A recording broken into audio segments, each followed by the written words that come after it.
Hi, welcome to Talking Points, the show that explores areas of vital interest to you and to our community. I'm your host, Angie Christensen. Today we're visiting with pastors and volunteer staff of the First Baptist Church in Ashland, Oregon. Welcome, guys. Hi. It's a pleasure to have each one of you. I'm going to introduce you. This is Pastor Dwayne Robinson. Dwayne. Hi. Pastor Ken Baker. Hi. And Lauren Deffenbaugh. Thank you. And Melinda Deffenbaugh. Hi. And it's a pleasure to have each one of you. And I'm looking at your shirts. And each one is different, but they have a theme, and they're just lovely. Lauren, I know that you design T-shirts. Tell me about these T-shirts a little bit. Well, we started back in, I think it was 98 when I started going. I wanted to do T-shirts, and we've just been doing them since. And each year we do a different design with a different theme, and so a different color. Okay, so you're saying each year. So Dwayne, I'm going to ask you, now with First Baptist Church, I understand that the youth group called Frontline, which is the high school students, goes to an orphanage in Mexico during spring break. Can you tell us about the orphanage? Sure. Yeah, we started in 1986, and then they didn't go the next year, but really we started going every year since 1988. Wow. And so it's been 24 years, and so from 1988 to this year, 2011, we've gone down to El Sauzal Orphanage. And tell me a little bit about the history of the orphanage. Okay. Yeah, it started in 1967. There were two couples, an American couple, and then a man by the name of Ramon and his wife, what's her name? Magdalena. Yeah, Magdalena. And they started the orphanage, and it started in 67. And then a few years later, the American couple had to leave, and I think it was a visa issue or something. So Ramon and Magdalena got stuck. Not stuck, but they got stuck with 16 kids. And they had some of their own, too. They had 3 of their own kids. Okay. And so they moved to their current location, but it didn't have nearly the amount of facilities it has today.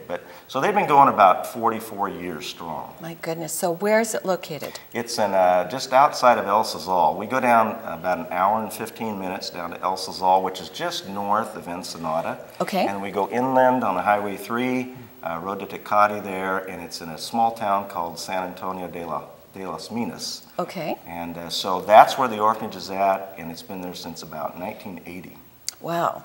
So how many children live at El Sauzal? You know, when we go down there, last few years we've gone down, there's been about 30 to 40 kids. It just kind of fluctuates. But at one time they say they had about 80-some kids.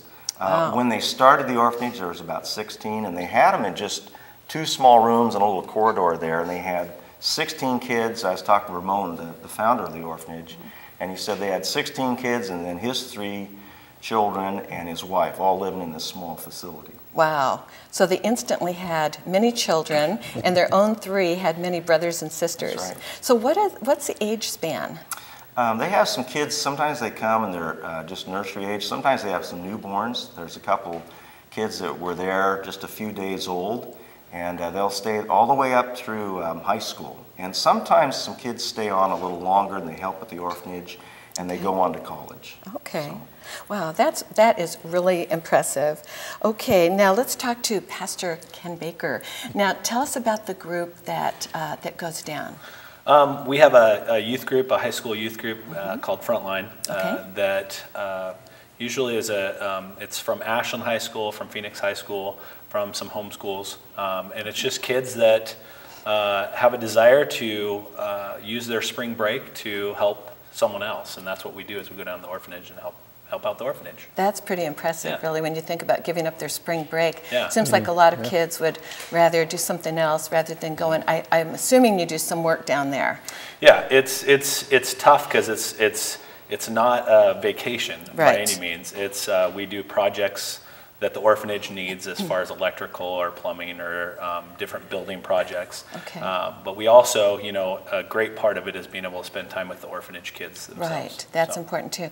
So would you, Pastor Ken, would you describe a typical day in the life of one of the high school students as they go down? What type of adventure can they expect to have? Sure.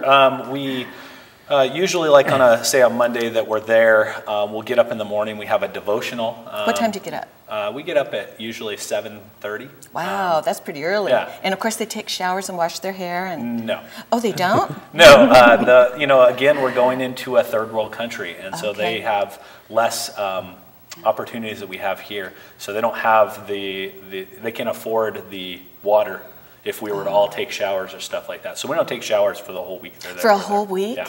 So. Wow. So how did they handle that? I know girls like to have clean hair. Yeah, and I think it's, at first it's a scary thing because they're used to taking showers every day. But once you get down there and you're in the culture, it's all about experiencing what they live like down there. So they're actually experiencing how the local people live. Yeah. And in a sense, too, it's humbling, I would think, and really teaching them a lot of lessons. Yes. It's the neat thing is it's not a vacation. It's you're there sleeping in sleeping bags and bunks in a dorm room and with very little.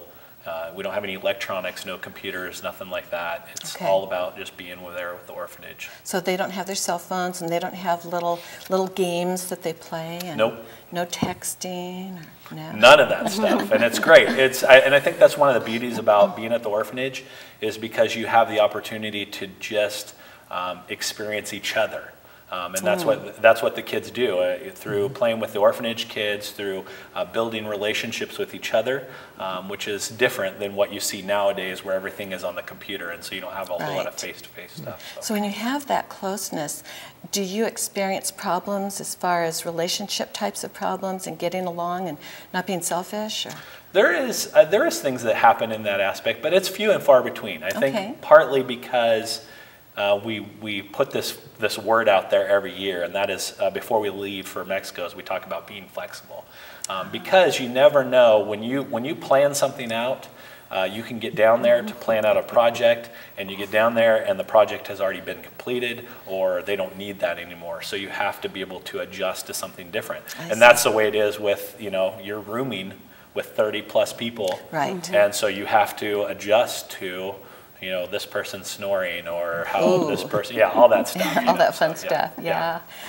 So let's get back to the typical day. Okay, typical day. So we have devotion in the morning, and then that usually is typically an hour, and then we have breakfast at 8:30, which is great because we're all coming together as a family, a big family, as eating breakfast together, which again doesn't happen in our culture a lot of times. Right, that's true. So we have breakfast, and then we meet for projects at 9, and we do projects up until 12:30, and then we have lunch again together, and then we'll have what's called small groups after that, which is a takeoff from our devotional time that we had in the morning by ourselves. And then after that, we come back and finish, do work from 2 to 4, and then from 4 to 6 would be free time. Where typically you would see kids playing with the orphanage kids, whether that's playing on the playground or basketball or soccer or something to that effect. And then we have dinner, and then we clean up after dinner. And the nice thing about dinner, well, I'll let Melinda talk about that. But anyways, we have dinner, and then after that we have a together worship time with with the whole group. Oh, that's great. So and I do a wrap up that encompasses the whole devotion that morning and the small group. So. That is great. Thank you, Ken, so much. Now, Lauren, I know that you head up work projects. I hear that you're really good at that. Well, I'm pretty good compared to the people other leaders that go, I guess, yeah. Let me ask you a question first of all. Where do you get the money for the projects that you do?